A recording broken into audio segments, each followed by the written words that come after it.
Prenons le temps de prier ensemble.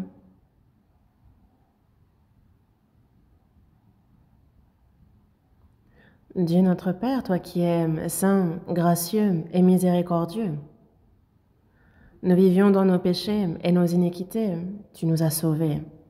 Dieu, tu as fait de nous tes enfants saints, et le reste de notre vie, c'est en toi que nous plaçons notre espérance. Dieu, tu nous guides dans la vérité. Nous te remercions sincèrement pour ces bénédictions. Aujourd'hui, les frères et sœurs qui, par ton sang précieux, ont reçu le salut, sommes réunis dans ce même lieu, et par ta parole sainte, tu nous donnes également la communion sainte. Nous te remercions pour ces grâces. À cette heure, qu'à travers ta parole, le cœur, l'esprit de chacun soit soutenu, que cela encourage, console le cœur de chacun.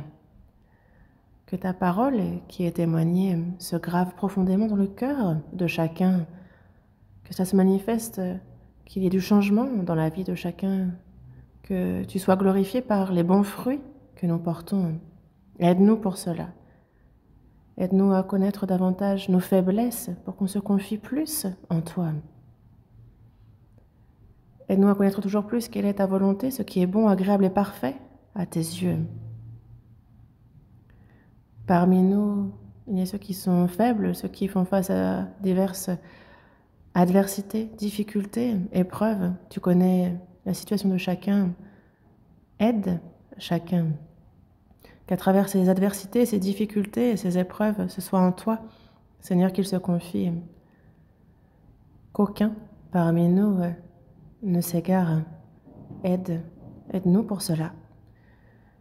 Et que partout où nous sommes réunis en ce lieu, ici, dans le monde, soit avec chacun. Il y a en ce moment la retraite de printemps au Japon. Accompagne cette retraite et que cette fois encore, ta grande œuvre se manifeste. Et il y a le pasteur Eoan qui y participe, lui, et ceux qui l'accompagnent, que l'Église du Japon soit affermie, fortifiée à travers cette retraite, et nous confions tout entre tes mains, Seigneur. Nous avons prié au nom de notre Seigneur Jésus. Amen. Cherchons dans la Bible l'Évangile selon Jean, chapitre 19. Évangile selon Jean, chapitre 19.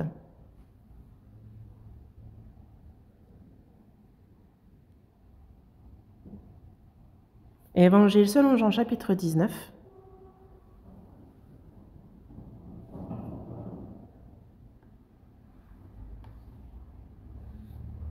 Chapitre 19, versets 17, 18, puis on saute au verset 30. Ces 3 versets ne sont pas longs, donc on va les lire ensemble lentement. Verset 17. Jésus, portant sa croix, arriva au lieu du crâne qui se nomme en hébreu Golgotha. C'est là qu'il fut crucifié et 2 autres avec lui, un de chaque côté, et Jésus au milieu.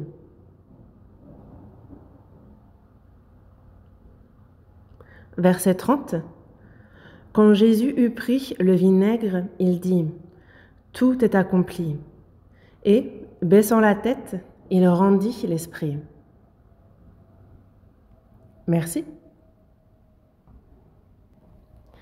Mai est encore le mois de la famille. Aujourd'hui est le jour des enfants, le 8, le jour des parents. Il y a également en mai le jour des couples.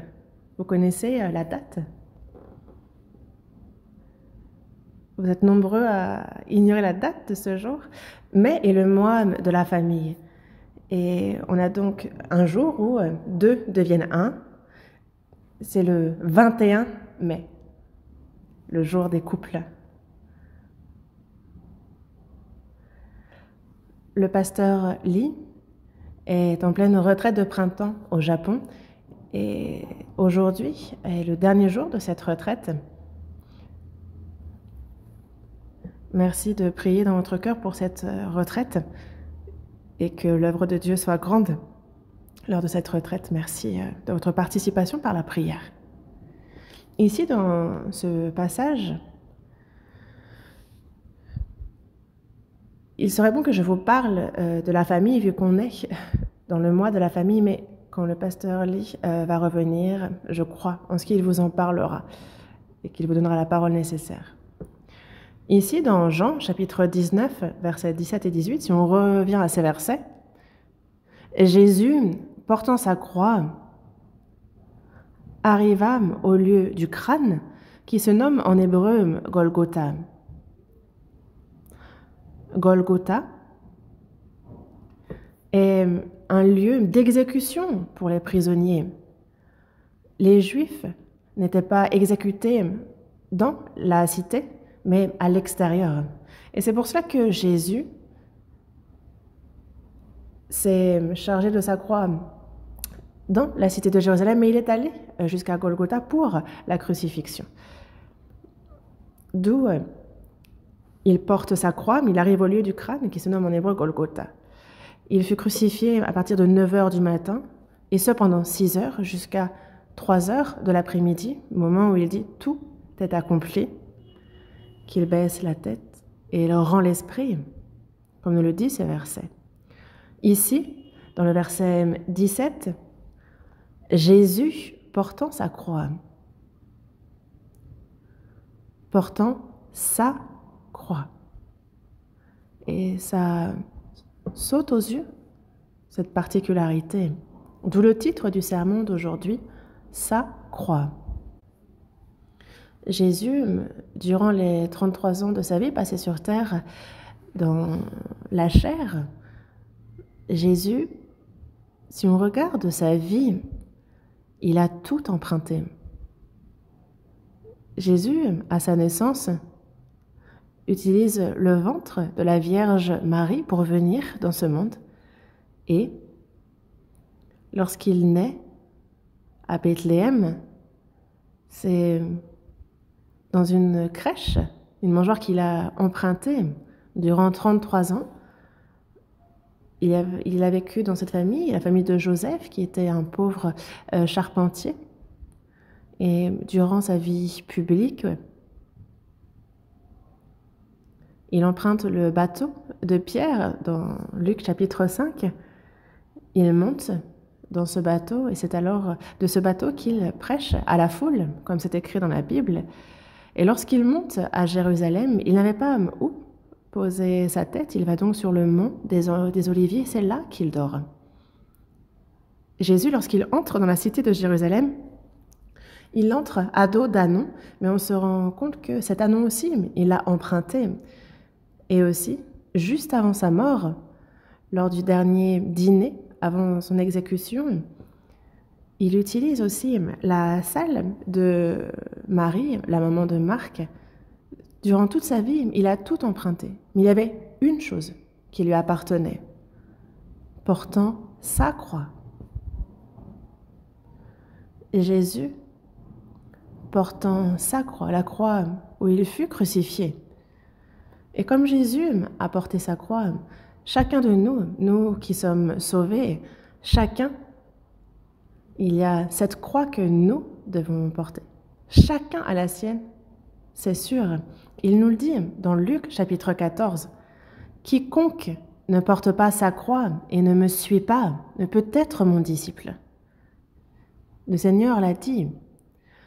Comme Jésus a porté sa croix, toute personne sauvée, et ce, sans exception, il y a cette croix qu'il doit porter sa croix et suivre Jésus. Alors nous sommes son disciple, nous sommes dignes de lui. Lorsqu'on parle de croix, c'est justement le canal, c'est le symbole de l'exécution, de la condamnation à mort. Et dans Deutéronome chapitre 21, verset 23, il dit que celui qui est pendu sur le bois est un objet de malédiction auprès de Dieu. Celui qui est pendu au bois, qui que ce soit, est un objet de malédiction auprès de Dieu. Jésus fut crucifié sur la croix. Et la croix est aussi le noyau de la Bible. C'est le fond de notre foi également. Paul, lorsqu'il écrit au sein de Corinthe, dans 1 Corinthiens chapitre 1, versets 22 et 23, quand on regarde ces versets, il dit « Les Juifs demandent des miracles et les Grecs cherchent la sagesse, mais nous prêchons Christ crucifié. Scandale pour les Juifs et folie pour les païens. Les Juifs, eux, aiment les miracles à l'époque. Les Grecs, donc ils avaient une philosophie très développée, les études, la science, c'est ce qu'ils cherchaient, la sagesse. Mais nous qui sommes sauvés, nous prêchons Christ crucifié, comme ce verset nous le dit. Et dans la première épître aux Corinthiens, chapitre 2, verset 2, il est également dit « Je n'ai pas eu la pensée de savoir parmi vous autre chose que Jésus-Christ et Jésus-Christ crucifié. » C'est ce qui est ajouté ici. La croix est le cœur de la Bible, le noyau de notre foi. Et c'est Jésus-Christ qui est au cœur de la Bible. Et sa croix, le précieux sang qu'il versa sur la croix, est le noyau. Évidemment que sa naissance, sa vie, sa mort sur la croix, tout comme sa résurrection, qu'il soit enterré, et aussi qu'il monte au ciel, qu'il s'assoie à la droite de Dieu, et qu'il intercède pour nous en tant que sacrificateur, de même que son retour. Toutes ces choses-là sont importantes, évidemment. Mais parmi toutes ces choses, s'il fallait en choisir une, la plus importante, ce serait sa mort sur sa croix. Sa mort sur la croix. Si elle n'avait pas eu lieu, nos péchés, on les aurait toujours, et alors nous n'aurions rien à voir avec Dieu. Parce qu'il a eu sa mort sur la croix, toutes les autres choses prennent de l'importance. La croix est le noyau de notre foi et est vraiment, vraiment très importante. Mais pour les incrédules, eux ne connaissent pas très bien la signification de la croix et c'est pour ça qu'ils la méprisent, la dédaignent et l'ignorent. On ne peut rien y faire, ils n'y connaissent rien. Mais pour ceux qui disent croire, qui disent être sauvés, et si eux aussi ne prenaient pas la croix à la légère, est-ce qu'ils ne seraient pas assez précautionneux, attentionnés vis-à-vis de cette croix? Donc ça fait déjà un moment que j'avais envie de vous parler de ce thème-là et l'occasion se présente aujourd'hui, donc j'aimerais qu'on voit ça ensemble.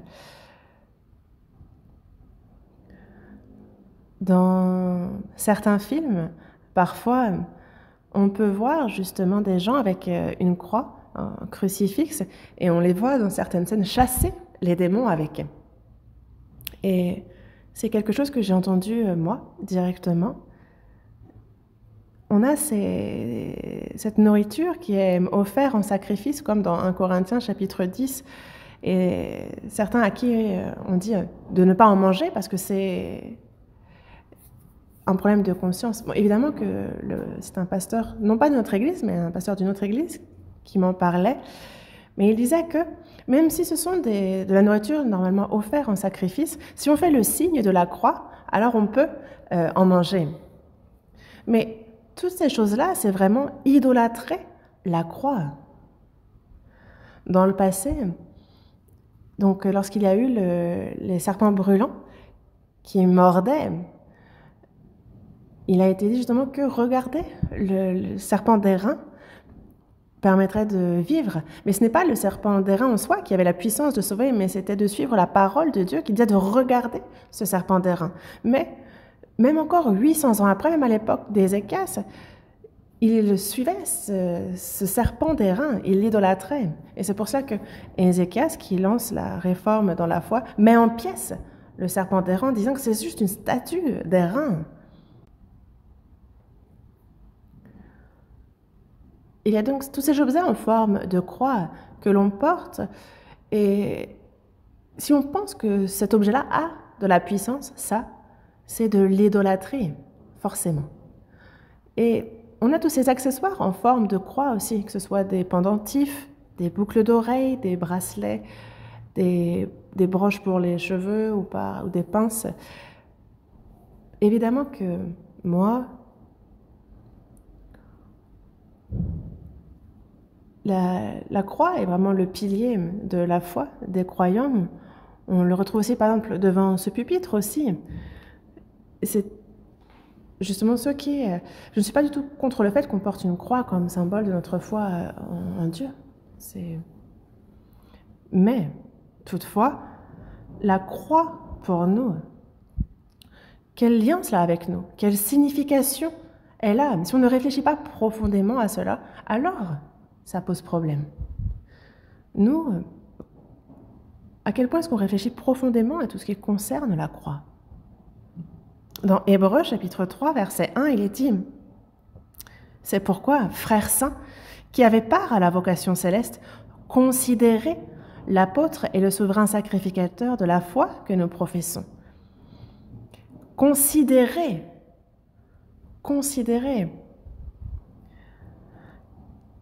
Jésus est celui auquel il faut penser profondément, que l'on doit considérer. Il est le sujet de notre foi. Tout ce qui concerne Jésus est important. Sa mort sur la croix est ce qui compte le plus important. Il nous faut considérer, réfléchir le plus profondément à sa mort sur la croix, à la croix. Ça, c'est correct. Et c'est pour ça qu'aujourd'hui, j'aimerais qu'on réfléchisse ensemble à 3 choses. La première, aux yeux de Dieu, que signifie la croix? Ensuite, la deuxième chose, cette croix, pour nous qui sommes sauvés, quelle est sa signification? Il nous faut également réfléchir à ça. Et dans notre vie, quel est le résultat justement de la manifestation, de la pratique justement de cette croix dans notre vie? Surtout pour le deuxième point, pour nous qui sommes sauvés, nous en fait, que signifie la croix pour nous? C'est quelque chose sur lequel il nous faut constamment méditer. Concernant cela, il y a 4 choses dont j'aimerais vous parler sur ce point. Nous, la première des choses, il y a la croix de notre salut. La deuxième chose, il y a cette croix où je dois mourir. La troisième, c'est la croix qui est mon modèle. Et la quatrième, la croix que je dois porter. Donc la croix, pour nous, a ces 4 significations. Et concernant cela, il faut écouter avec attention, sérieux, et nous prier avec sincérité que chacun pratique cela dans sa vie. Avant toute chose, voyons quelle est la signification de la croix pour Dieu. La première des choses étant que la croix est la puissance de Dieu et la sagesse de Dieu. La puissance et la sagesse sont à Dieu. Et c'est le moyen que Dieu a choisi pour sauver les hommes. Il n'y a pas d'autre moyen. C'est la croix. C'est là son moyen. Première épître aux Corinthiens, chapitre 1, verset 18. Cherchons ce passage. Première épître aux Corinthiens. La croix est la puissance de Dieu et la sagesse de Dieu. Première épître aux Corinthiens, chapitre 1, verset 18. Lisons ensemble. Car la prédication de la croix est une folie pour ceux qui périssent, mais pour nous qui sommes sauvés, elle est une puissance de Dieu. Donc, pour ceux qui périssent, c'est ceux qui ne croient pas jusqu'au bout, donc les incrédules. Pour eux, la prédication de la croix est une folie, alors que pour nous, c'est la puissance de Dieu. Eux, ceux qui périssent, considèrent que c'est insensé, que c'est idiot. Mais pour nous, qui sommes sauvés, la prédication de la croix est une puissance de Dieu. On saute au verset 22, du verset 22 au verset 25. Je lis. Les Juifs demandent des miracles et les Grecs cherchent la sagesse. Nous prêchons Christ crucifié, scandale pour les Juifs et folie pour les païens. Mais puissance de Dieu et sagesse de Dieu pour ceux qui sont appelés, tant Juifs que Grecs. Car la folie de Dieu est plus sage que les hommes et la faiblesse de Dieu est plus forte que les hommes. Les Juifs demandent des miracles et les Grecs cherchent la sagesse. Et donc les Juifs demandent des miracles et donc pour eux, c'est un obstacle que la croix. Les Grecs qui cherchent la sagesse, la science, la croix pour eux est une folie. Mais pour nous, Nous prêchons Christ crucifié. Nous prêchons Christ qui nous sauve sur la croix. Dans le verset 24, la croix est une puissance de Dieu et sagesse de Dieu.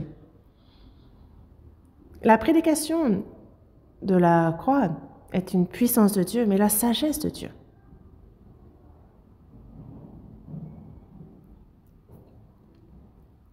Dieu qui est le plus sage, le plus puissant pour nous sauver, le moyen qu'il a décidé, fixé, et l'unique, c'est la croix. Dieu est tout-puissant, et c'est pour ça que lorsqu'il créa les cieux et la terre, c'est du néant qu'il est parti pour créer toutes choses. Et ce Dieu-là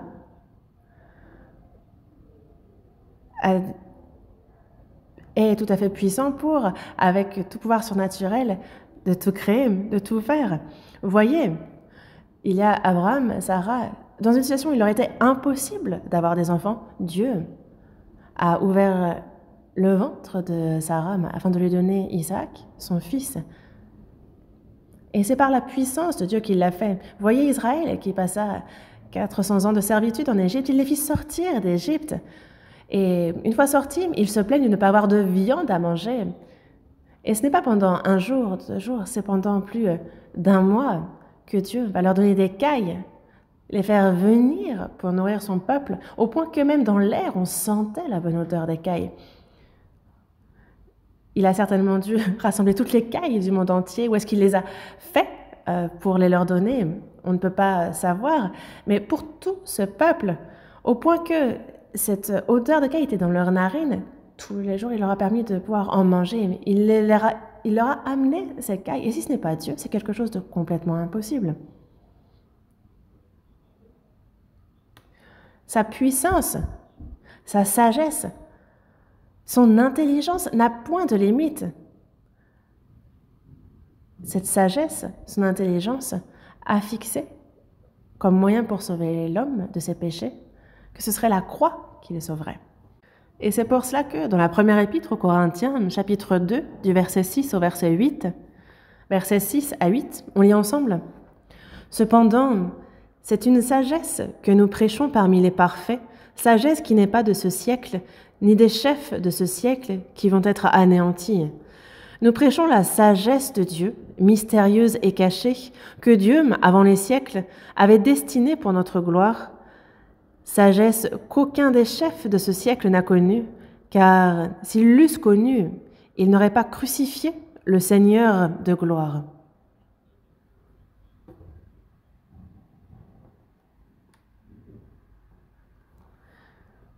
S'ils l'eussent connu, ils n'auraient pas crucifié le Seigneur de gloire.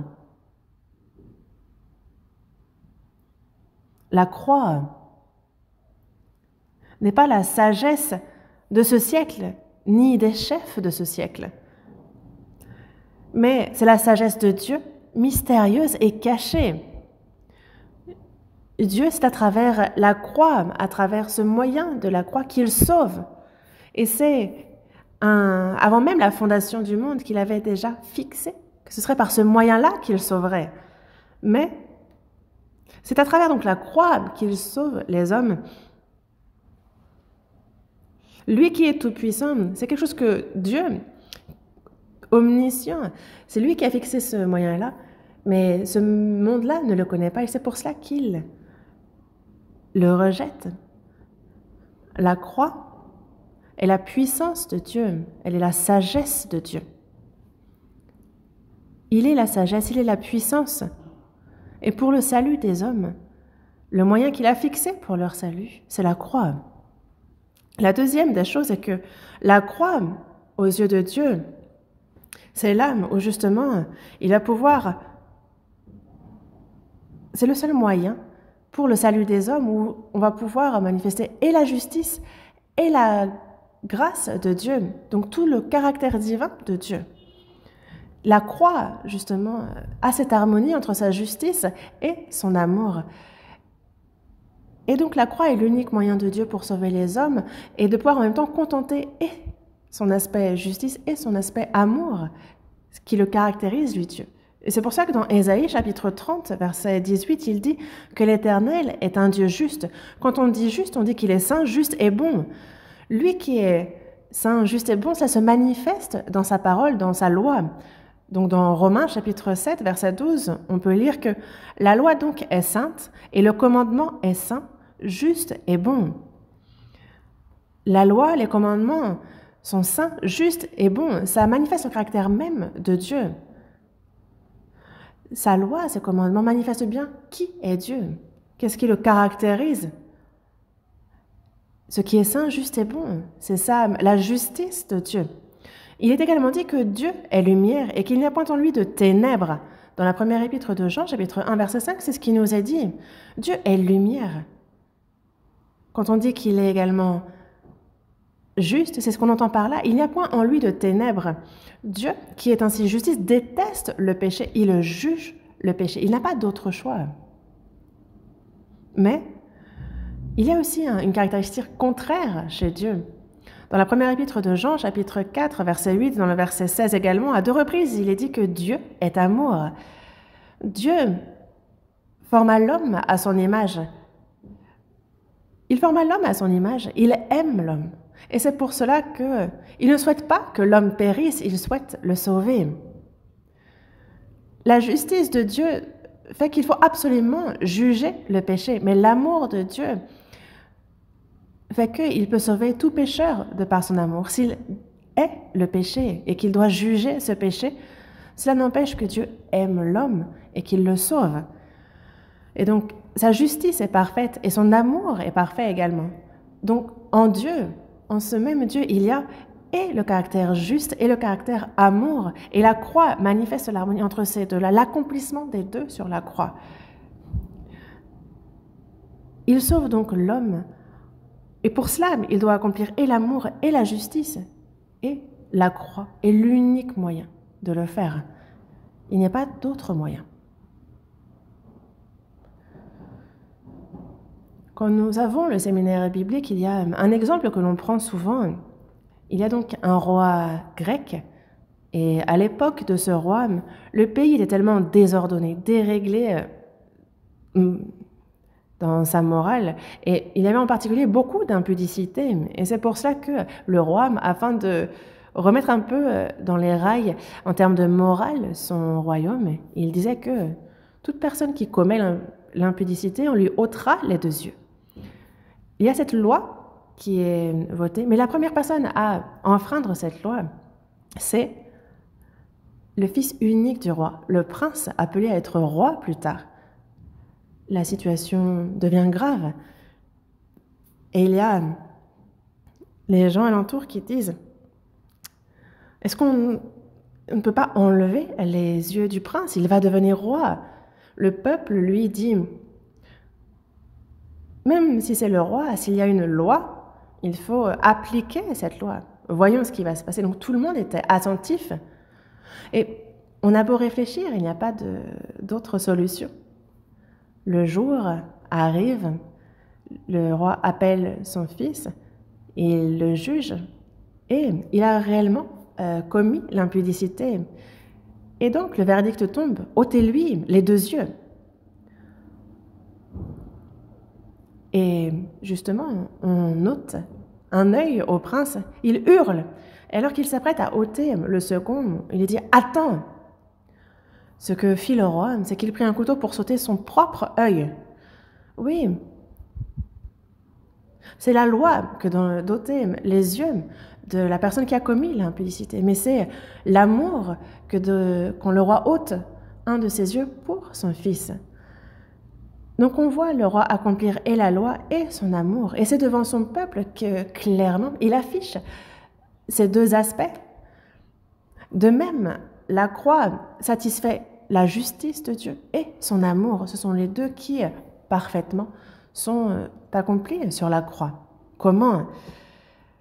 Parce que Dieu s'est vu chargé de tous les péchés. Il a été puni à la place des pécheurs et par sa mort, il paie le salaire du péché. Et c'est donc loin de nous qu'il a déplacé tous nos péchés. Et nous devions, à cause du péché, être jugés et aller en enfer. Et donc, lui se charge du jugement, de la punition, du verdict que nous devions recevoir. Par sa mort, il paie le salaire de nos péchés. Et ça, c'est la justice de Dieu. Et c'est pour cela que les choses se sont ainsi passées. Dans Galates, chapitre 3, verset 13, il est bien dit que Christ nous a rachetés de la malédiction de la loi, étant devenu malédiction pour nous. Car il est écrit, « Maudit est quiconque est pendu au bois. » Nous avons enfreint toute la loi, nous avons du péché. Mais Christ, lui, étant devenu malédiction pour nous, c'est à travers la croix qu'il a pris cette malédiction. Jésus a donc reçu la malédiction à notre place. Mais quelle en est la preuve? Dans Deutéronome, chapitre 21, verset 23, il est dit que celui qui est pendu sur le bois est un objet de malédiction auprès de Dieu. Déjà, nous en avions parlé dans l'Ancien Testament. Jésus a pris la malédiction à notre place. Et déjà, avant les siècles, cela avait été écrit. Et cela, ça s'est passé sur la croix. Dans Psaume 103, verset 12, il est dit « Autant l'Orient est éloigné de l'Occident, autant il éloigne de nous nos transgressions. » De même, lors de la Pâque, on a 2 béliers qui sont utilisés pour le sacrifice. L'un meurt et l'un est envoyé loin. Celui qui meurt est celui qui verse son sang pour le sacrifice, comme Jésus qui verse son sang pour nous, pour le pardon de nos péchés. Et on a l'autre bélier sur lequel on fait retomber les péchés et qu'on éloigne. On éloigne ainsi les péchés du peuple d'Israël, du peuple lui-même, et qui est également l'ombre de ce que Jésus fit pour nous et nos péchés. On voit donc ici que sur la croix a été manifestée la justice de Dieu. Il n'a pas du tout absous la loi qu'il avait appliquée. Au contraire, il l'a parfaitement accomplie. Et nous voyons sur la croix l'accomplissement parfait de la justice de Dieu. Voyons dans Romains chapitre 3.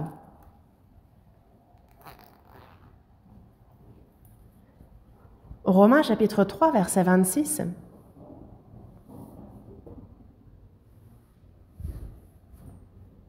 Verset 26 et 31. Ces 2 versets-là, nous allons les lire ensemble. « De montrer sa justice dans le temps présent, de manière à être juste, tout en justifiant celui qui a la foi en Jésus. » Verset 31. « Anéantissons-nous donc la loi par la foi? Loin de là. Au contraire, nous confirmons la loi. »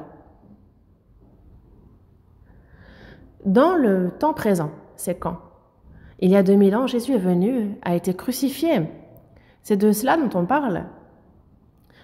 Et c'est afin de montrer sa justice. Donc il mourut à notre place sur la croix et il paya le prix sur la croix. À travers cela, ici, il montre sa justice. Et donc, Dieu est juste. Ceux qui croient en Jésus sont également considérés comme justes. Et donc, il confirme la loi par la croix. Et donc, dans le verset 31, il confirme, au contraire, la loi. Donc, cette croix confirme aussi la loi et proclame la justice de Dieu. Et ce n'est pas tout. À travers la croix, il manifeste également son amour parfait. Dans Jean chapitre 3, verset 16, il est dit que Dieu a tant aimé le monde qu'il a donné son Fils unique. Il a été jusqu'à donner son Fils unique. Dans Romains chapitre 5, versets 6, 8 et 10, il est dit que c'est lorsque nous étions encore sans force, c'est lorsque nous étions ennemis de Dieu, c'est lorsque nous étions encore des pécheurs, que Dieu a prouvé son amour en ce que Christ est mort pour nous. Christ est mort à notre place et c'est afin que Dieu prouve qu'il manifeste l'amour qu'il a pour nous. La croix accomplit donc la justice de Dieu et son amour. Donc Dieu, de son côté, la croix manifeste et l'aspect justice, l'aspect amour de Dieu se manifeste parfaitement et est contenté à travers la croix. Il y a un sens particulier aussi de la croix pour Dieu. La croix est aussi là où le diable est jugé. Et dans ce combat avec le diable, c'est aussi le lieu où Dieu proclame la victoire finale contre le diable. C'est le lieu où le diable est jugé. Il y a aussi ce combat, cette lutte spirituelle avec le diable. Mais Dieu, sur la croix, proclame sa victoire finale contre le diable. Dieu souhaite détruire le diable, il souhaite l'anéantir. Mais à travers qui est-ce qu'il fait cela? À travers Jésus-Christ, il a souhaité accomplir cela, et ce, sur la croix. C'est ce qu'il a fait par Jésus sur la croix. Dieu souhaite détruire le diable. Dans Matthieu, chapitre 25, verset 41, il dit à ceux donc qui seront à sa gauche, « Retirez-vous de moi, maudits, mais allez dans le feu éternel qui a été préparé pour le diable et pour ses anges. » Il y a donc le diable et ses sous-fifres, ses anges déchus. Il y a un feu éternel qui a été préparé pour eux, afin de détruire le diable, afin qu'il disparaisse. Et c'est pour cela que Jésus a été fait chair, qu'il est venu dans ce monde. Dans la première épître de Jean, chapitre 3, verset 8, il est dit que le Fils de Dieu apparut afin de détruire les œuvres du diable. Il est venu pour détruire les œuvres du diable. Et dans Hébreux, chapitre 2, verset 14, ce verset nous dit que « Ainsi donc, puisque les enfants participent au sang et à la chair, il a également participé lui-même, afin que, par la mort, il anéantit celui qui a la puissance de la mort, c'est-à-dire le diable. » Dans la première épître de Jean, chapitre 3, verset 8, il nous parle de détruire les œuvres du diable, c'est pourquoi le Fils de Dieu est apparu. Et dans Hébreux, chapitre 2, verset 14, il anéantit le diable. À travers qui? À travers le Fils de Dieu. Et c'est donc à travers Jésus qu'il accomplit cela. Et c'est à travers la croix qu'il manifeste cette victoire absolue. Il proclame ici donc sa victoire absolue sur le diable, cette victoire finale. Voyons dans Colossiens chapitre 2, versets 13 à 15. Ce sont des versets très importants.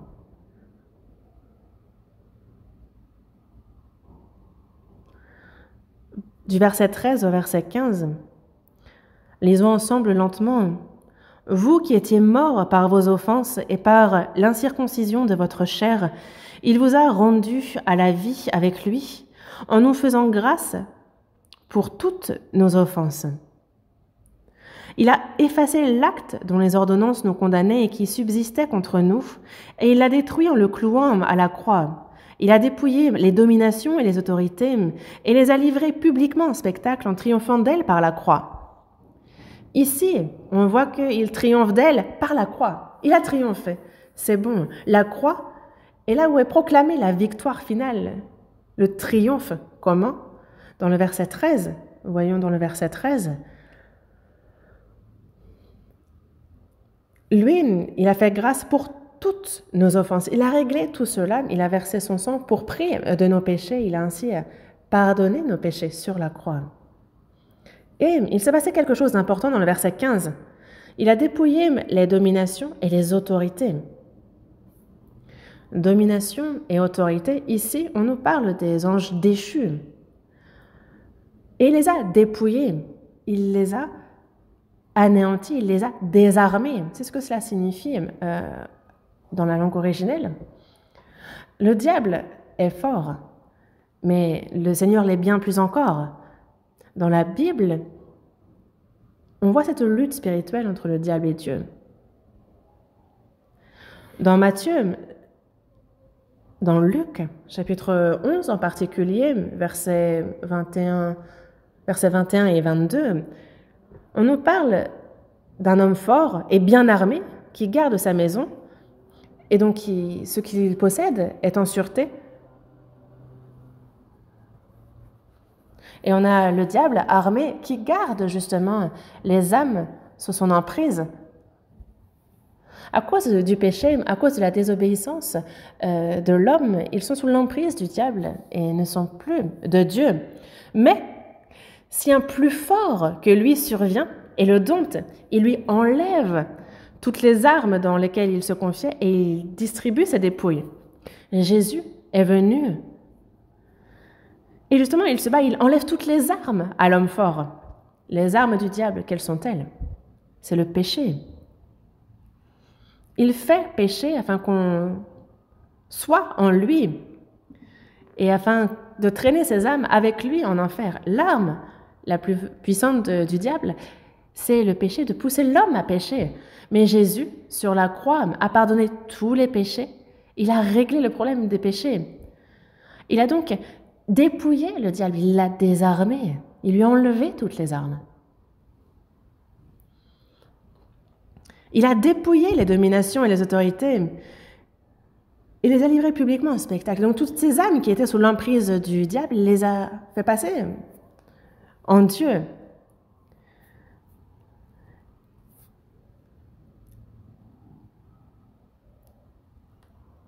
Nous appartenons désormais au Seigneur.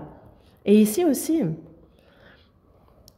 il les a livrés publiquement en spectacle. Donc, il déclare ici quel est le plan du diable. Pousser l'homme à pécher, le traîner jusqu'en enfer. Ça, sur la croix, il manifeste donc les desseins du diable et c'est par la croix qu'il triomphe. Et donc Dieu proclame ici la victoire finale sur le diable.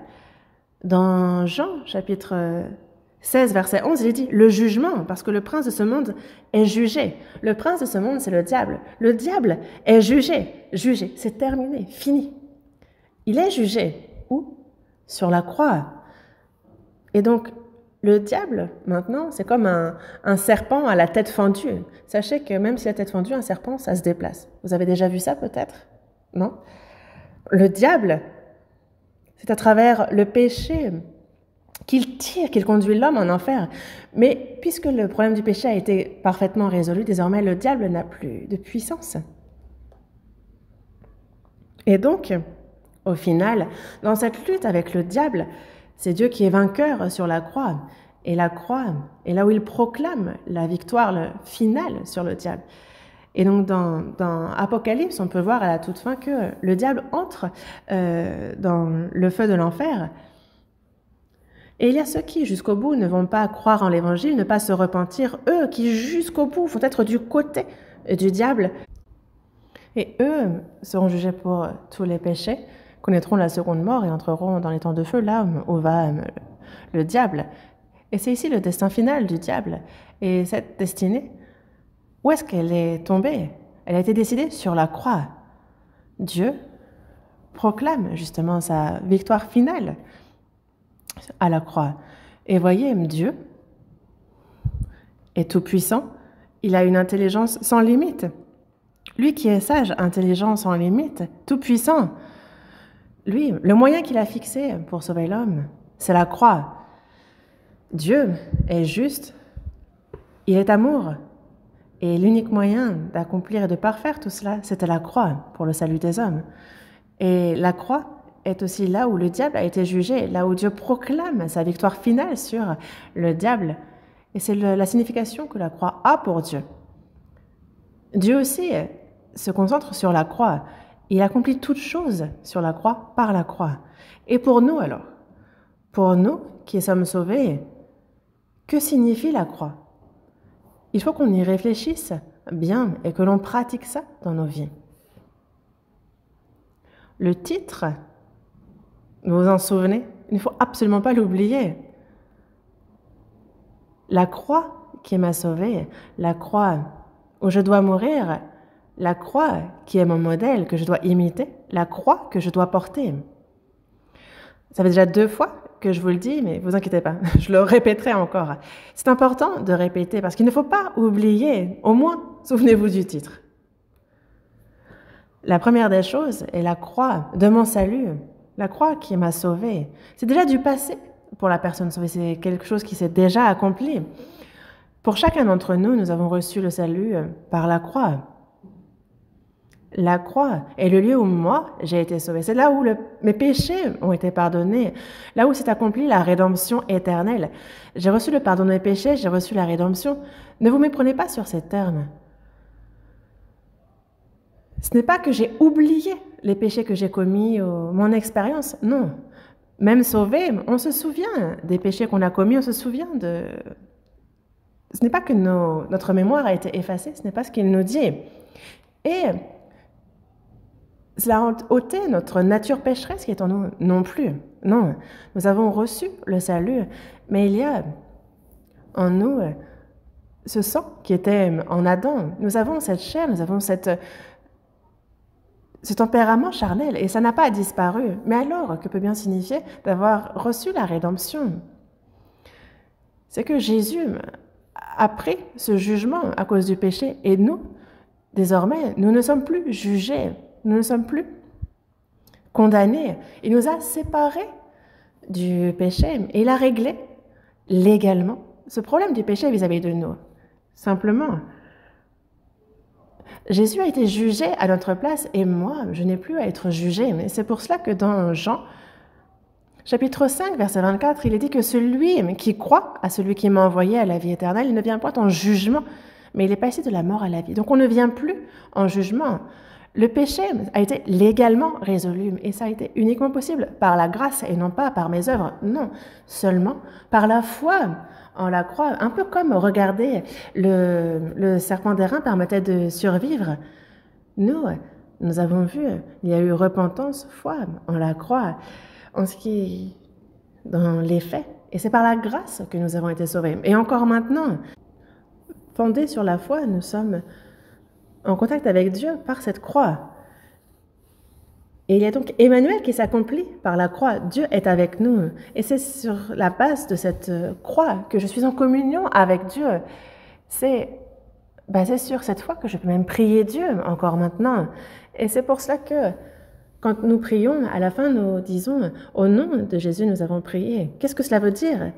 C'est qu'on se base sur ce que Jésus a accompli pour nous, ce qu'il a fait pour nos péchés. C'est en nous fondant sur ça que nous prions Dieu. Et quand nous tiendrons à l'avenir devant le Seigneur, quand nous serons devant lui, nous pourrons nous tenir avec assurance. Pour quelle raison? C'est parce que nous nous fondons sur la croix. Si ce n'est pas sur la croix que nous nous basons, alors comment est-ce que nous pourrions avoir cette assurance devant le Seigneur? Nous sommes faibles, nous sommes imparfaits, nous commettons beaucoup d'erreurs, il nous arrive d'être châtiés, mais même parmi les châtiments, nous pouvons être assurés de notre salut, que nous ne périrons pas parce que nous avons la croix. Quelles que soient les adversités, les difficultés que nous rencontrons dans notre vie, il nous arrive d'être découragés, d'être vraiment au plus bas. Et pourtant, comment pouvons-nous nous relever? C'est qu'il y a la croix. Parce qu'il y a la croix, nous pouvons nous relever. La croix, pour nous, avant toute chose, est la croix de notre salut, celle qui nous a sauvés. La deuxième chose, c'est la croix où je dois mourir. Sur la croix, nous sommes morts. Dans la seconde épître aux Corinthiens, chapitre 5, verset 14, il dit que l'amour de Christ nous presse. Parce que nous estimons que si un seul est mort pour tous, tous donc sont morts. L'amour de Dieu s'est manifesté en Jésus-Christ, en un seul.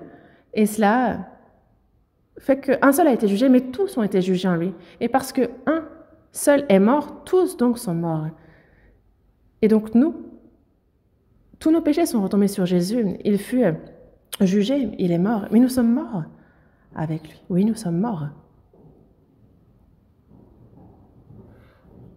Et en même temps, nous sommes revenus à la vie. Et c'est exprimé à travers le baptême. Lorsque nous recevons le baptême, nous entrons dans l'eau, disant que je suis mort, je suis enterré. Et lorsqu'on ressort de l'eau, ce n'est pas tout d'être mort en Christ. Jésus est revenu à la vie, il a ressuscité, et moi-même, je suis une nouvelle créature. Je vais vivre comme une nouvelle créature, parce que moi aussi, je suis revenu à la vie. C'est une proclamation, une confession de foi. Car un seul est mort pour tous, tous donc sont morts. Nous sommes morts. Et en même temps, nous sommes revenus à la vie spirituellement. Il y a donc cette mort et cette nouvelle vie. Et c'est Romains chapitre 6 nous l'explique très bien. Cherchons ce passage. Romains chapitre 6.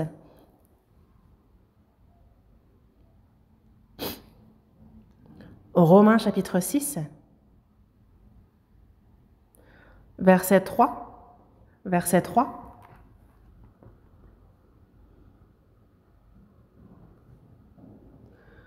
Verset 3. Je vais lire plusieurs versets. « Ignorez-vous que nous tous qui avons été baptisés en Jésus-Christ C'est en sa mort que nous avons été baptisés. Nous avons donc été ensevelis avec lui par le baptême en sa mort, afin que, comme Christ est ressuscité des morts par la gloire du Père, de même, nous aussi, nous marchions en nouveauté de vie. En effet, si nous sommes devenus une même plante avec lui par la conformité à sa mort, nous le serons aussi par la conformité à sa résurrection, sachant que notre vieil homme a été crucifié avec lui, afin que le corps du péché fût détruit, pour que nous ne soyons plus esclaves du péché. Car celui qui est mort est libre du péché. Or, si nous sommes morts avec Christ, nous croyons que nous vivrons aussi avec lui. Sachant que Christ, ressuscité des morts, ne meurt plus, la mort n'a plus de pouvoir sur lui, car il est mort, et c'est pour le péché qu'il est mort une fois pour toutes. Il est revenu à la vie, et c'est pour Dieu qu'il vit. Ainsi vous-même, regardez-vous comme morts au péché et comme vivants pour Dieu en Jésus-Christ.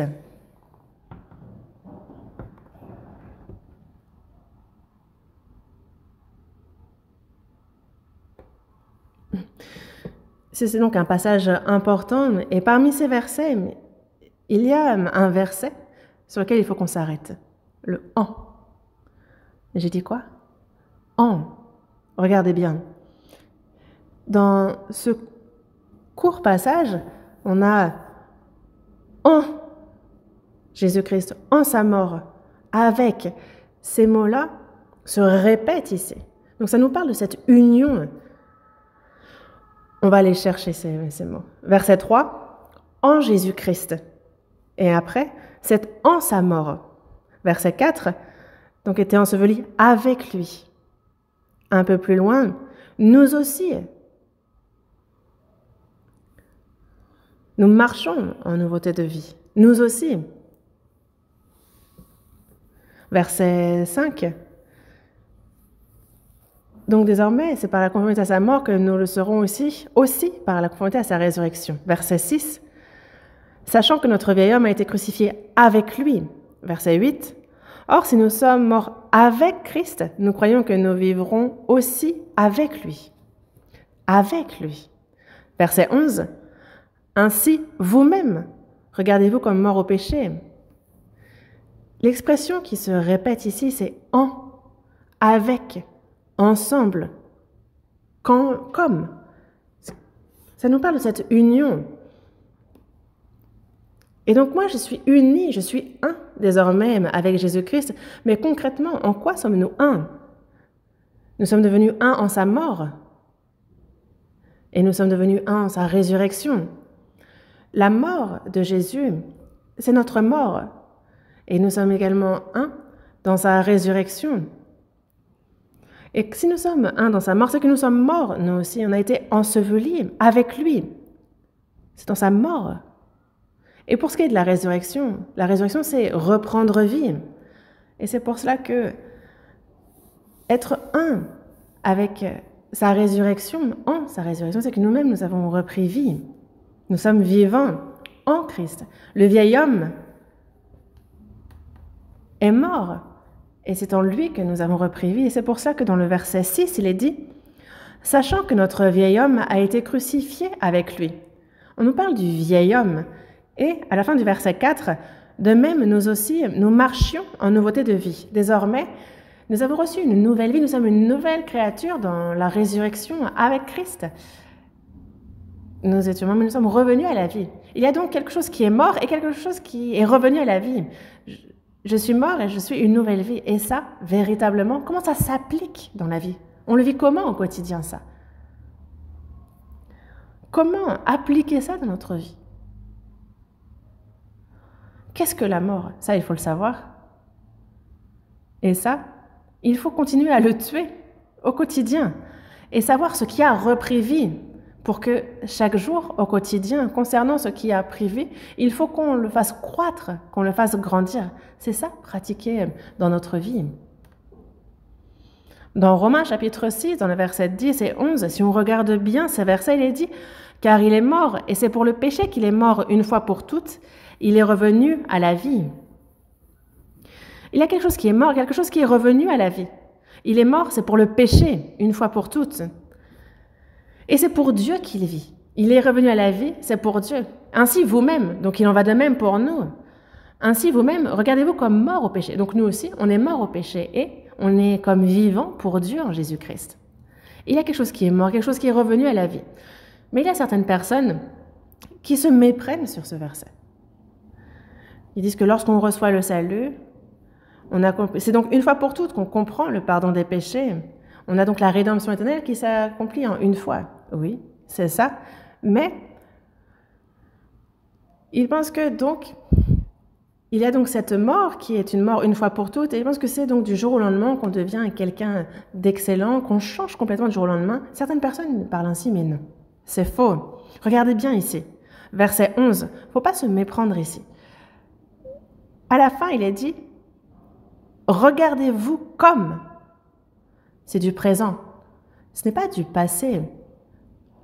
Et donc, chaque jour, à chaque instant de votre vie, regardez-vous comme, considérez-vous comme, c'est du présent. Ça ne s'est pas accompli une fois pour toutes. Et si on est attentif précisément à ces versets, regardez un peu, verset 10. Car il est mort, et c'est pour le péché qu'il est mort. J'ai enlevé un mot. Mort une fois pour toutes. Jésus, lui, a réglé le problème du péché une fois pour toutes. Il est mort une fois pour toutes. Mais quand le verset 11 qui parle de nous, il n'y a pas marqué une fois pour toutes. Regardez le verset 11. Ainsi vous-même, regardez-vous comme mort. Est-ce que c'est mort une fois pour toutes au péché? Non, on est juste mort au péché. Jésus, lui, c'est une fois pour toutes qu'il a accompli la rédemption éternelle et qu'il en a fini avec le péché. Mais pour nous, regardez-vous comme mort au péché. Et donc, chaque jour, au quotidien, il nous faut nous regarder comme morts au péché. Il nous faut donc voir qu'il n'y a pas ce une fois pour toutes qui s'applique à nous, mais regardez-vous comme morts. Pour nous, c'est tous les jours.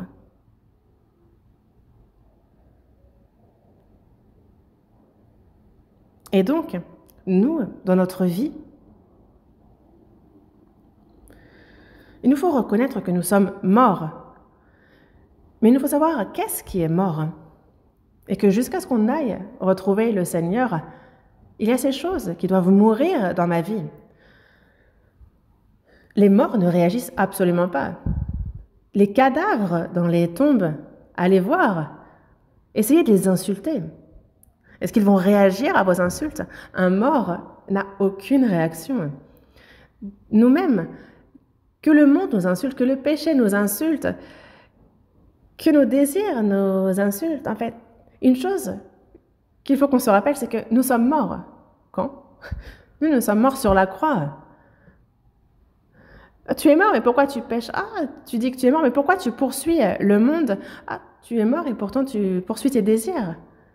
Mais chaque jour, au quotidien, il nous faut nous rappeler que nous sommes morts. Il faut que l'on vive en appliquant ça à notre vie. Il y a cette croix où nous mourrons. Il nous faut constamment dans la vie nous rappeler qu'il y a ces choses qui doivent mourir sur la croix. 3 choses en particulier. La première étant le péché, la deuxième étant le monde et la troisième étant soi-même. Même une fois sauvé, il y a cette nature pécheresse et donc le péché constamment surgit à chaque fois. Alors, il faut se rappeler que nous sommes morts. Quand on regarde dans l'Ancien Testament, il y a les 7 sacrifices et on a dans le Lévitique chapitre 7 le sacrifice de réconciliation. Et quand on fait ce sacrifice-là, c'est avec des pains, avec du levain qu'on fait ce sacrifice. Il y a donc des pains sans levain pour tous les autres sacrifices, mais pour le sacrifice de réconciliation, il y a de pain avec du levain. Et dans tous les passages de la Bible, le levain symbolise le péché. Mais ici, on voit bien qu'il y a un pain avec du levain pour le sacrifice, c'est que, même une fois sauvé, on a cette nature pécheresse, il y a donc ce levain, il y a ce péché en nous. Mais cela ne pose pas un problème en soi. Parce que c'est dans cet état, c'est avec le pain, avec du levain, qu'il y a sacrifice de réconciliation, qu'il y a réconciliation avec Dieu. Mais le problème est que, lorsque ce péché sort, alors il y a problème dans notre communion avec Dieu. On a le péché en nous, mais le problème est lorsqu'il sort. On a un puritain qui s'appelait John Owen qui a écrit un livre intitulé La mortification du péché, un livre très épais, difficile à aborder. Mais dans le temps, les hommes réfléchissaient profondément, ils réfléchissaient encore et encore et encore et encore. Et quelque chose qu'on peut dire en quelques mots, ils en faisaient des ouvrages entiers. Et donc, en fait, ça a l'air vraiment ennuyeux, mais on voit que les puritains se donnaient à ce point pour être purs. Ils s'efforçaient véritablement d'être purs. On a le péché en nous et il ressort. Mais il ne faut pas vivre en le laissant sortir. C'est pour cela que dans Galates chapitre 5, verset 16, il est dit « Je dis donc, marchez selon l'esprit, et vous n'accomplirez pas les désirs de la chair. » Il nous faut bien lire ce verset également aussi. Vous n'accomplirez pas les désirs de la chair. C'est pas marqué « Vous n'aurez pas de désirs dans la chair ». Non. Vous n'accomplirez pas, parce qu'il y a ces désirs qui surviennent, mais on ne va pas les accomplir. Et donc dans Galates chapitre 5, verset 17, il est dit que la chair a des désirs contraires à ceux de l'esprit, et l'esprit en a de contraires à ceux de la chair. Donc il y a cette chair qui a des désirs. Et ces désirs, en fait, ils sont opposés entre eux. Et ça, c'est afin que on ne fasse pas ce qu'on veut. C'est ce que nous dit ce verset. Quand on reçoit le salut, il y a en nous les désirs de la chair et il y a les désirs de l'esprit. Et il y a les deux, forcément. Dans la première épître de Pierre, chapitre 2, verset 11, il est dit « Bien-aimés, je vous exhorte comme étrangers et voyageurs sur la terre à vous abstenir des convoitises charnelles qui font la guerre à l'âme. » Il n'y a pas besoin de dire de s'abstenir s'il n'y a pas de convoitises charnelles. Mais il y a ces convoitises charnelles, c'est pour ça qu'il faut s'en abstenir. Se rappeler que nous sommes morts au péché. La deuxième chose, c'est qu'il n'y a pas que le péché qui soit mort sur la croix, il y a moi aussi. Je suis mort sur la croix. Le fait que je suis mort sur la croix, il faut s'en rappeler et vivre en se le rappelant. Voyons dans Galates chapitre 2, verset 20. Galates chapitre 2, verset 20.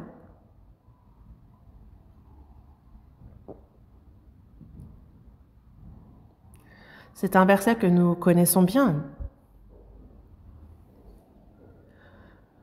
Galates chapitre 2, verset 20. Lisons ensemble.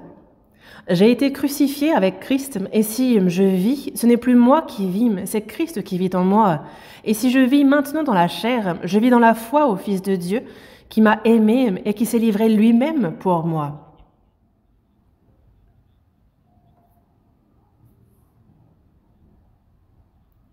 Regardez bien ici. J'ai été crucifié avec Christ. Ce n'est pas mon péché qui a été crucifié avec Christ. Il est écrit « J'ai été crucifié avec Christ ».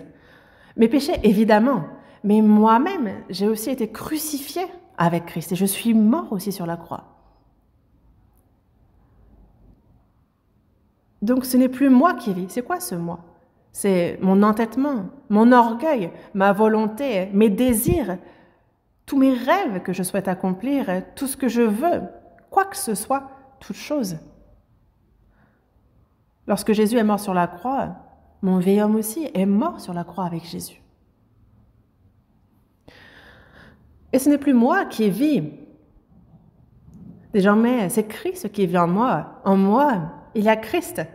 Je vis dans la chair, je vis avec cette chair, mais en moi, c'est Christ qui vit. Il est devenu le Seigneur de ma vie. Il est mon maître. Et donc, si je vis maintenant, je vis dans la chair, mais je vis dans la foi au Fils de Dieu qui m'a aimé et qui s'est livré lui-même pour moi. Et certaines personnes prennent ce verset et en font des interprétations farfelues. Ils l'appliquent de manière bizarre. Parce qu'on a Christ et on a moi, ça fait deux. Et ils disent qu'il faut que le moi, qui est donc un, on le soustrait pour qu'il n'y ait que Dieu. Et donc, il faut que moi que je disparaisse. Et donc, ils essaient de faire 2 moins 1, mais ça, ce n'est pas biblique. Parce que moi aussi je vis dans la chair, ce n'est pas enlever le moi. Moi aussi, je vis.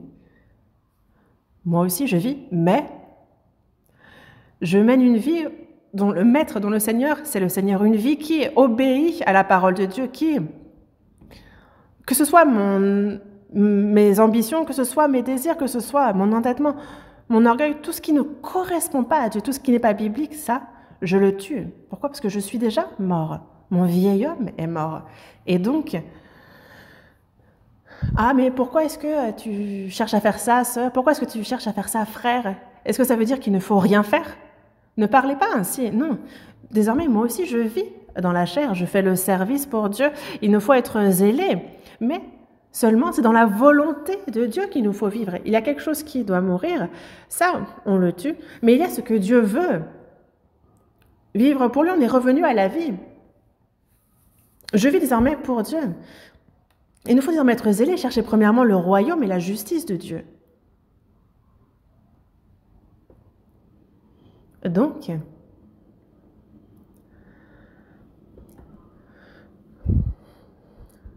ne pas faire de plan qui n'ait rien à voir avec Dieu et qui soit pour soi-même. Dans Jérémie chapitre 45, verset 5, il est dit « Toi, rechercherais-tu de grandes choses? Ne les recherche pas. » Il y a ce verset. Ce verset-là, c'est la parole que Jérémie, le prophète, adresse à Baruch qui écrit à l'époque. Il y avait Jérusalem qui allait périr sous l'empire babylonien. Alors que Jérusalem allait complètement être détruit, on a Baruch qui avait l'air de prévoir, de planifier de grandes choses. Et donc Dieu, à travers Jérémie, lui dit « Rechercherais-tu de grandes choses? Ne les recherche pas. » Tout ce qui n'a rien à voir avec Dieu. Est-ce que vous avez un rêve qui n'a rien à voir avec Dieu? Tuez-le, parce que vous-même, vous êtes déjà mort. Galates, chapitre 5. Épître aux Galates, chapitre 5. Verset 24. Verset 24. Galates, chapitre 5, verset 24, on lit ensemble. « Ceux qui sont à Jésus-Christ ont crucifié la chair avec ses passions et ses désirs. » Ceux qui sont à Jésus-Christ ont crucifié la chair avec ses passions et ses désirs. C'est crucifié. Pour faire simple, c'est mort. Les passions, les désirs des personnes sauvées, les rêves, les ambitions, tout ce qui n'a rien à voir avec Dieu, tout cela est mort sur la croix, mon ancien moi. Il faut se souvenir que moi, je suis mort. Alors, on n'est plus tranquille dans notre cœur parce qu'il y a ces choses qu'on continue à poursuivre et ça soulève des conflits. Mais rappelons-nous chaque jour que nous sommes morts. Nous sommes morts aussi vis-à-vis du monde. Voyons dans Galates, chapitre 6, verset 14. Chapitre 6, verset 14, on lit ensemble. « Pour ce qui me concerne, loin de moi la pensée de me glorifier d'autre chose que de la croix de notre Seigneur Jésus-Christ, par qui le monde est crucifié pour moi, comme je le suis pour le monde. » Ce verset-là, soyez attentifs. Donc, loin de moi la pensée de me glorifier d'autre chose que de la croix de notre Seigneur Jésus-Christ. Dieu aussi, ce qui est au cœur, c'est la croix. Et nous aussi, dans notre vie, la croix est au cœur. Il est donc, on n'a que ça à se glorifier. Mais ici, on a deux choses.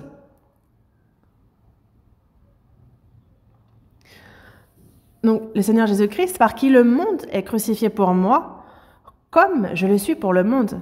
Il y a deux morts ici. Le monde est crucifié pour moi et je le suis pour le monde. Donc, on a la croix au milieu. Et moi, je suis mort sur cette croix. J'ai été séparé de ce monde.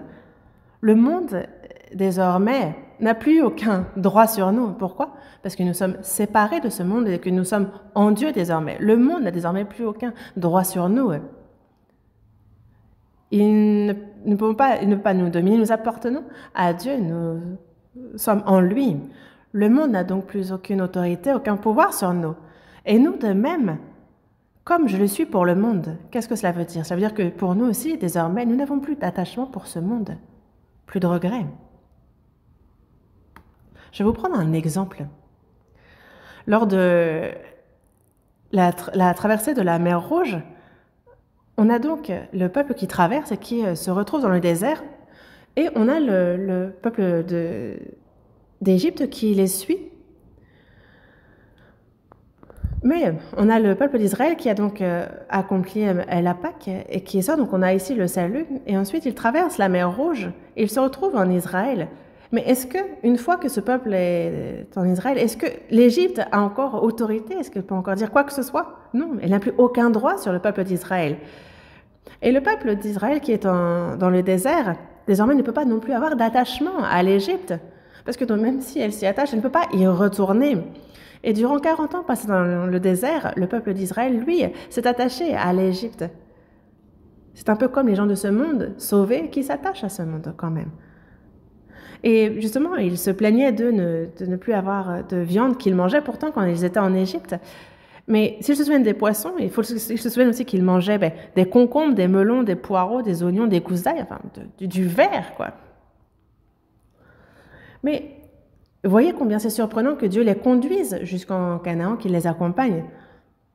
Mais on a donc la séparation éternelle entre le peuple d'Israël et l'Égypte par la traversée de la mer Rouge. Et de même, la croix est pour nous, désormais nous ne sommes plus un avec ce monde, c'est une séparation éternelle. Nous sommes réellement séparés de ce monde. Et donc nous aussi, dans notre vie au quotidien, il nous faut vivre en pensant que nous sommes séparés de ce monde. Et donc, concernant le monde, concernant le péché, et aussi concernant soi-même, il nous faut savoir que nous sommes morts. La croix nous enseigne cela. Il y a des choses qui doivent mourir sur la croix. Le péché, le monde. Et moi-même, mes désirs, mon vieil homme est mort et donc ne poursuivons plus les convoitises de la chair. C'est ce que la croix nous enseigne. L'apôtre Paul le dit aussi dans la première épître aux Corinthiens, chapitre 9, verset 27. Je traite durement mon corps et je le tiens assujetti, de peur d'être moi-même rejeté après avoir prêché aux autres. Je traite durement mon corps et je le tiens assujetti. Qu'est-ce que cela veut dire? Dans Romains, chapitre 6, verset 11, il le dit bien. Regardez-vous comme mort au péché et comme vivant pour Dieu en Jésus-Christ. L'apôtre Paul aussi, chaque jour, il assujettait son corps. Il le traitait durement pour pouvoir vivre pour Dieu. La troisième chose, il y a donc cette croix qui est pour moi un exemple. Jésus est notre sauveur, il est également notre modèle. Dieu nous a sauvés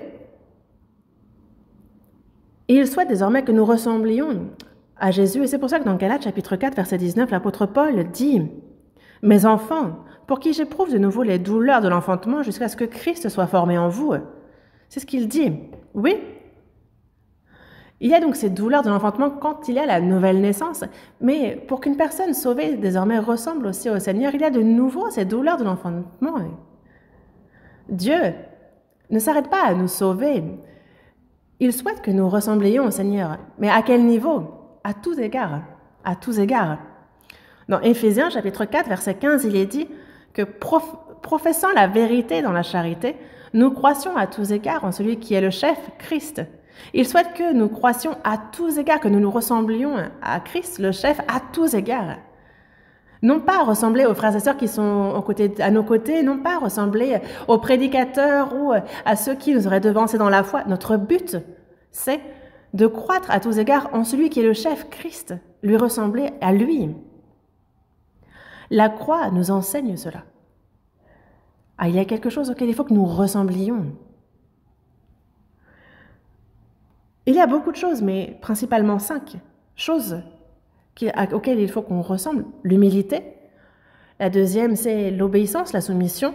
La troisième, c'est la patience, la persévérance dans la tribulation. La quatrième, et on ne doit pas en parler plus que ça, mais c'est l'amour. Et enfin, la paix.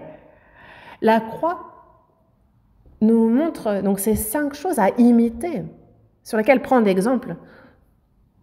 L'humilité, la soumission, l'obéissance. Voyons dans Philippiens chapitre 2. Philippiens chapitre 2.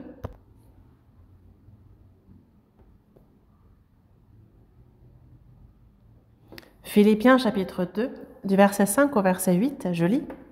« Ayez en vous les sentiments qui étaient en Jésus-Christ, lequel, existant en forme de Dieu, n'a point regardé comme une proie à arracher d'être égal avec Dieu, mais s'est dépouillé lui-même, en prenant une forme de serviteur, en devenant semblable aux hommes, et ayant paru comme un simple homme. » Lisons ensemble le verset 8. « Il s'est humilié lui-même, se rendant obéissant jusqu'à la mort, même jusqu'à la mort de la croix. »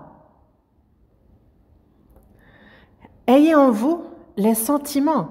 Et la première chose qu'il nous dit ensuite à la fin, en se rendant obéissant jusqu'à la mort de la croix. Donc, que devons-nous apprendre? La première chose, à s'humilier, à se rendre obéissant jusqu'à la mort. Il nous faut donc apprendre l'obéissance, la soumission. Qui est Jésus? C'est Dieu. C'est Dieu lui-même. Mais il n'a point regardé comme une proie à arracher, d'être égal avec Dieu. Mais il s'est dépouillé lui-même, il a pris une forme de serviteur. Et il s'est même humilié jusqu'à se rendre obéissant jusqu'à la mort. Il s'est humilié jusque-là. D'un point de vue humain, c'est peu de choses pour quelqu'un de s'humilier. Mais voyez, Dieu lui, il s'est fait homme. Et ça, c'est énormément d'humilité. Est-ce que nous ne devrions pas apprendre de cette humilité-là?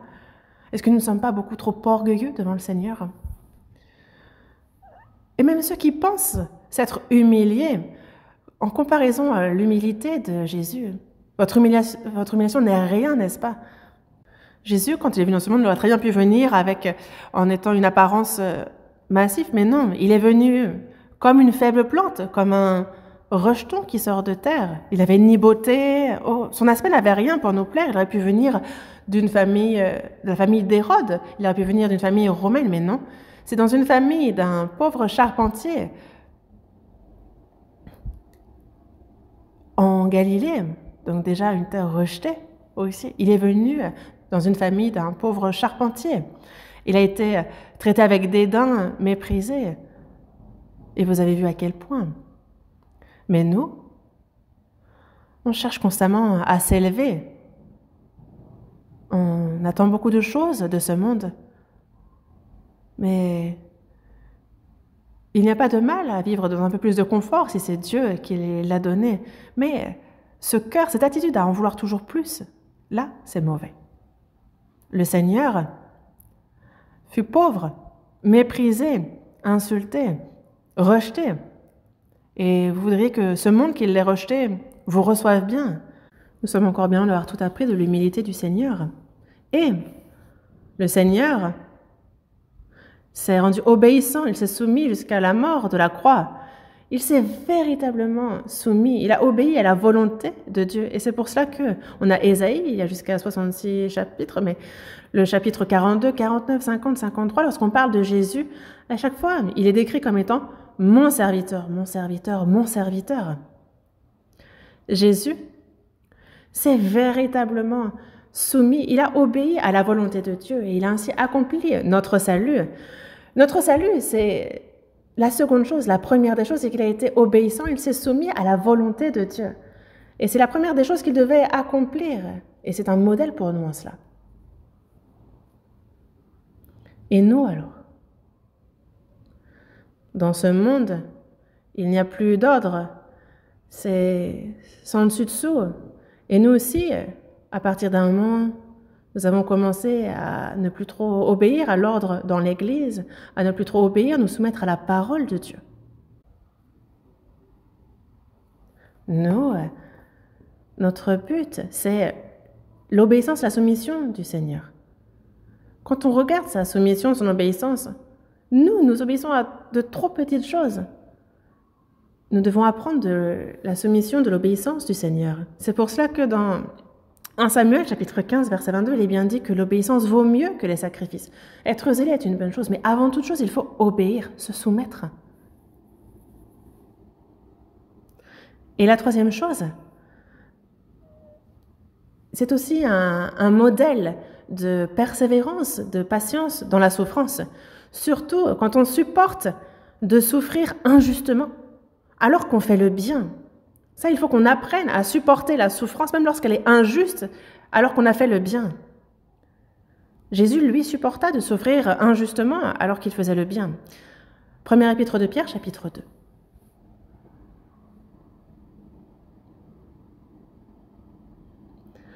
Première épître de Pierre, chapitre 2, du verset 19 au verset 24. Je lis.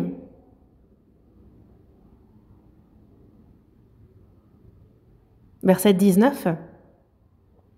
Car c'est une grâce que de supporter des afflictions par motif de conscience envers Dieu quand on souffre injustement. En effet, quelle gloire y a-t-il à supporter de mauvais traitements pour avoir commis des fautes? Mais si vous supportez la souffrance lorsque vous faites ce qui est bien, c'est une grâce devant Dieu. Et c'est à cela que vous avez été appelés, parce que Christ aussi a souffert pour vous, vous laissant un exemple, afin que vous suiviez cette race. Lui qui n'a point commis des péchés et dans la bouche duquel il ne s'est point trouvé de fraude, lui qui injuriait ne rendait point d'injures, maltraitait ne faisait point de menaces, mais s'en remettait à celui qui juge justement, lui qui a porté lui-même nos péchés en son corps sur le bois, afin que morts au péché, nous vivions pour la justice, lui par les meurtrissures duquel vous avez été guéris. Regardez bien ces versets. Verset 21. Parce que Christ aussi a souffert pour vous, pour les saints. Il a aussi souffert pour vous, vous laissant un exemple. Il est notre sauveur, mais aussi un exemple pour nous, notre modèle. Et c'est afin qu'on suive cette race. C'est quoi cette race? Lui, il a souffert, il a supporté ces souffrances injustes alors qu'il faisait le bien. Et ce, alors qu'il faisait le bien pour le salut des âmes. Il a souffert injustement. Il a été injurié, mais il n'a pas réagi. Il a été maltraité, mais il ne faisait pas de menaces. Il s'en remettait à celui qui juge justement. Et nous alors? Nous aussi, nous pouvons souffrir injustement. Nous aussi, on peut faire face à l'injustice. Mais nous, on veut toujours que ce soit su. On ne supporte pas ça et on cherche à se venger.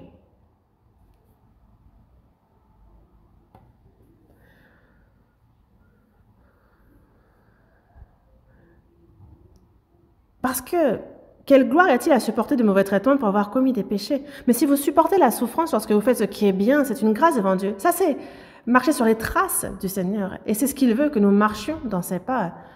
Et c'est ce que la croix nous enseigne. Qu'il nous faut prendre pour modèle Jésus, qu'il faut l'imiter. Et, quatrième chose, c'est que c'est un modèle d'amour.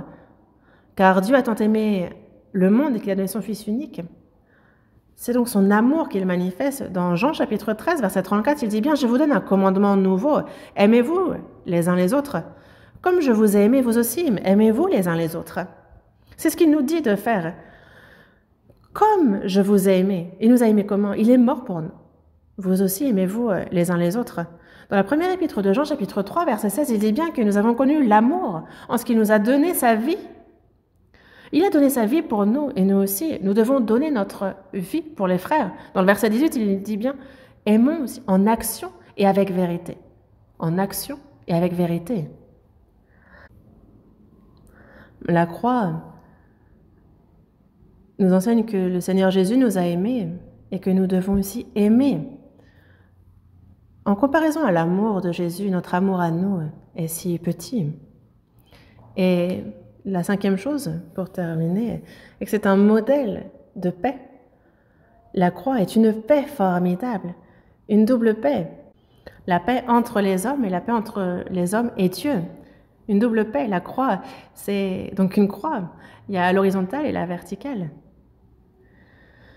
Et Éphésiens, chapitre 2, nous en parle. Cherchons ce passage. Épître aux Éphésiens, chapitre 2.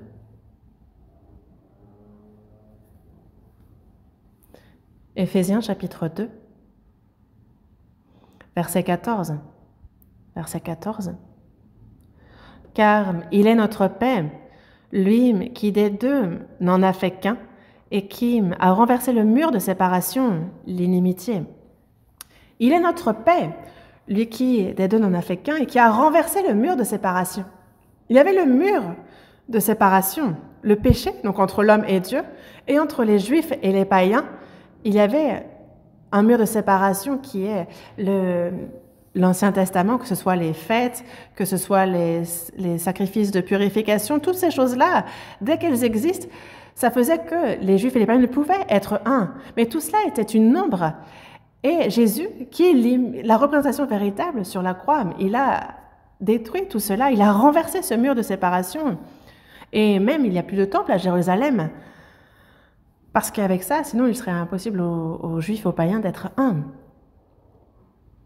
Et donc ce mur de séparation entre les hommes et Dieu a été renversé dans le verset 16. Et de les réconcilier l'un et l'autre en un seul corps avec Dieu par la croix, en détruisant par elle l'inimitié.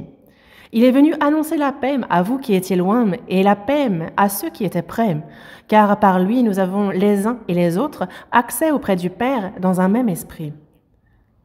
Cette inimitié, il l'a détruit, donc entre les hommes et Dieu, donc ce mur de péché, mais il l'a détruit, comme aussi entre hommes. Il y a donc ce double mur qui est tombé et qui a donc apporté la paix. La paix est justement manifestée par cette magnifique croix. Et par cette croix, il nous montre qu'il faut aussi accomplir cette paix. Nous apprenons en ce moment sur Matthieu chapitre 5, sur les béatitudes. Les 2 premières parlent du salut et les 5 suivantes parlent du caractère des sauvés. Les 5 nous parlent de quel caractère avoir pour pouvoir être récompensé. On nous parle des débonnaires, de ceux qui ont faim et soif de justice, des miséricordieux, de ceux qui ont le cœur pur, et de ceux qui procurent la paix, qui est le plus difficile et qui a le plus de valeur aux yeux de Dieu. Ceux qui procurent la paix. Ceux qui procurent la paix, car ils seront appelés fils de Dieu. Quelle est la preuve qu'on est fils de Dieu? C'est qu'on procure la paix. Nous sommes ceux qui procurons la paix entre saints et faire en sorte que les incrédules soient sauvés, qu'il y ait cette réconciliation avec Dieu et entre saints. La croix nous enseigne à procurer la paix. Et c'est pour ça que la croix nous montre et nous parle sans cesse des modèles qu'il nous faut suivre. Êtes-vous humble? Est-ce que vous obéissez? Est-ce que vous êtes soumis? Est-ce que, alors que vous faites le bien, vous êtes victime de souffrances injustes, mais est-ce que vous persévérez malgré cela? Et est-ce que vous aimez? Est-ce que vous efforcez pour la paix? C'est ce que la croix nous pose comme question. La croix est une croix où il y a des modèles à suivre. Et il y a une croix dont je dois me charger. Jésus s'est chargé de sa croix, de sa propre croix. Et il a été crucifié par les soldats.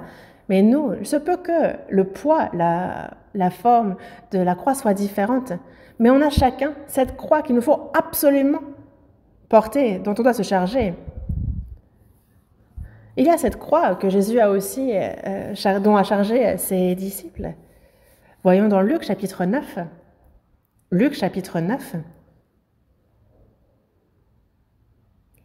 Évangile selon Luc chapitre 9.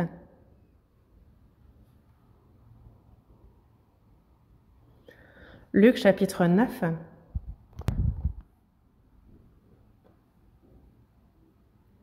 Évangile selon Luc chapitre 9, verset 23. Verset 23. On lit ensemble. Puis il dit à tous, « Si quelqu'un veut venir après moi, qu'il renonce à lui-même, qu'il se charge chaque jour de sa croix et qu'il me suive. »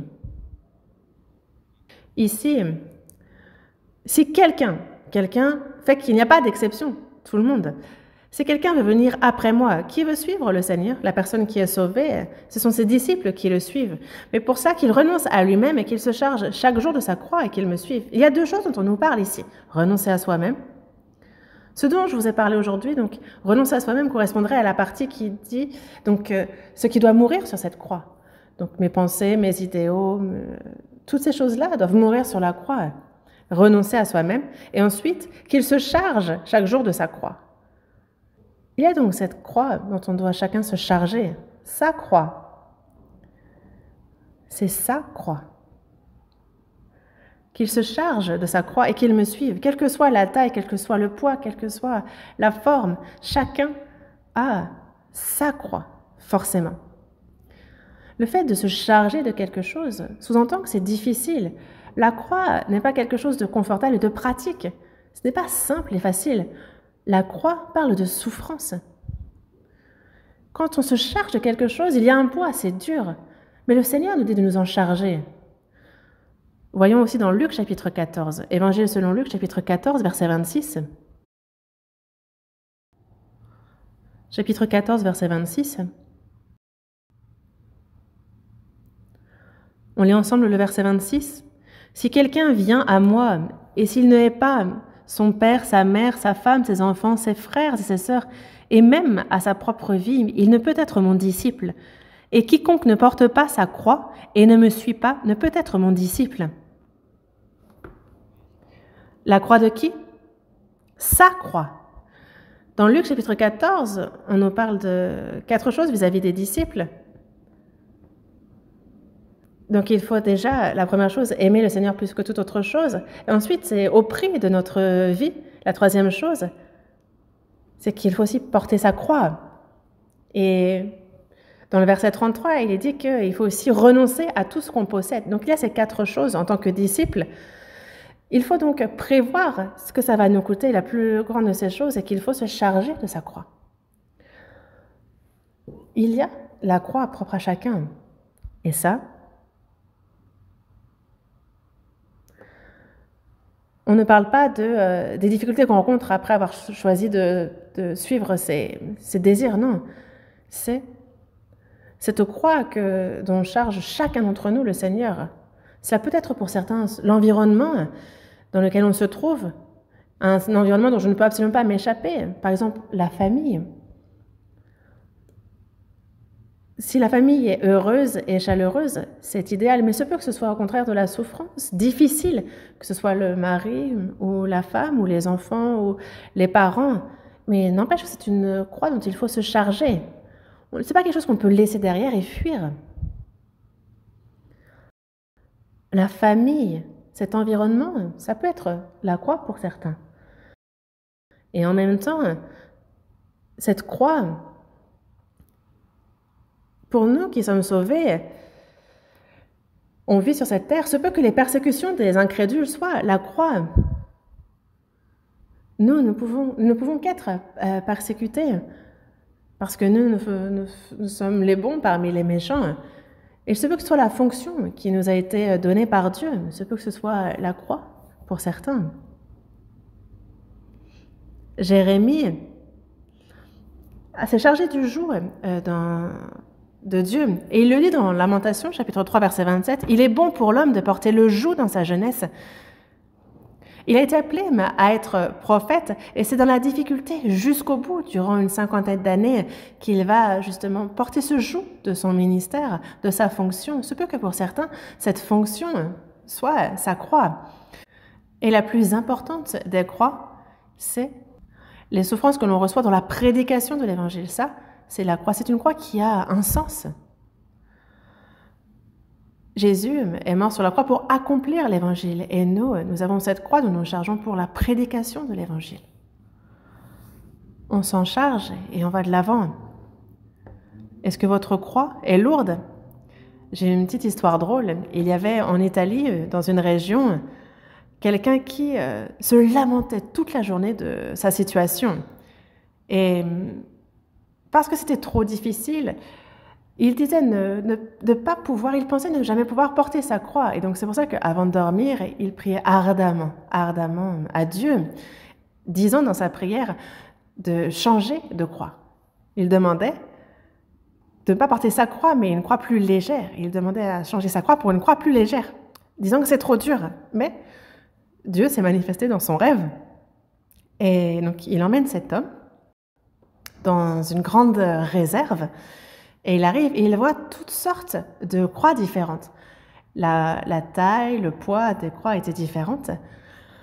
Et donc le Seigneur, d'une voix douce, lui dit « Regarde et choisis la croix qui, selon toi, est supportable, bonne pour toi. » Et c'est pour cela que l'homme, il fouille pendant un moment, ici et là, et il trouve une croix qu'il considère comme bonne, mais il voit le nom de son ami écrit dessus. C'est quand même la croix de mon ami, donc il la repose, et il continue à fouiller, et il en retrouve une toute petite, la plus légère, celle qu'il pense vraiment être la plus légère. Il la prend, et il voit que c'est son nom qui est écrit dessus. En réalité, il avait déjà la croix la plus petite et la plus légère, mais lui-même ne le savait pas. Lui se méprenait, croyant que c'était une croix trop grande pour lui. Et vous, pour nous, la croix est la croix qui m'a sauvé. Et La croix où j'ai des choses à faire mourir sur cette croix. La croix qui me montre des exemples à imiter. Une croix dont je dois me charger. Et aussi, il faut que l'on pratique, que l'on applique cette croix dans notre vie. Et quel résultat sortira alors? La croix, au final, c'est le canal où se manifeste la puissance de Dieu. La croix, c'est le canal où se manifeste la gloire de Dieu. Il y a une parole célèbre qui dit que la souffrance est une bénédiction déguisée. Oui, c'est une souffrance, mais ce que Dieu veut, c'est nous bénir. Et c'est dans la souffrance que la puissance de Dieu se manifeste et que l'évangile de Dieu est prêché. Ça, c'est le principe fixé par Dieu. Qu'allez-vous faire alors? À travers la croix, Dieu a manifesté sa puissance, il a manifesté sa gloire. Et il le fait encore. Nos crosses, nos crônes. S'il n'y a pas de croix, il n'y a pas de gloire. Et on ne peut faire l'expérience de la puissance du Seigneur non plus. Jésus s'est chargé de sa propre croix. Nous-mêmes, nous devons aussi nous charger de notre croix et le suivre. C'est ce que le Seigneur veut. Dans ce monde, il y a tant de croix et elles sont tellement prises à la légère. Mais pour nous qui sommes sauvés, on ne peut pas prendre à la légère cette croix. Cette croix-là, il nous faut réfléchir à quelle est la signification de cette croix pour nous, pour Dieu, et il nous faut la pratiquer pour faire davantage l'expérience de la puissance de Dieu, pour que soit manifestée toujours plus la gloire de Dieu. Et où est-ce que Jésus a glorifié le plus Dieu? Durant toute sa vie, il a glorifié Dieu, mais c'est sur la croix qu'il a le plus grandement glorifié Dieu. La croix n'est pas la fin, parce qu'après, il y eut la résurrection. La croix apporte la puissance de la résurrection, elle glorifie Dieu, et pour nous aussi, elle va nous apporter la couronne de gloire. Prions.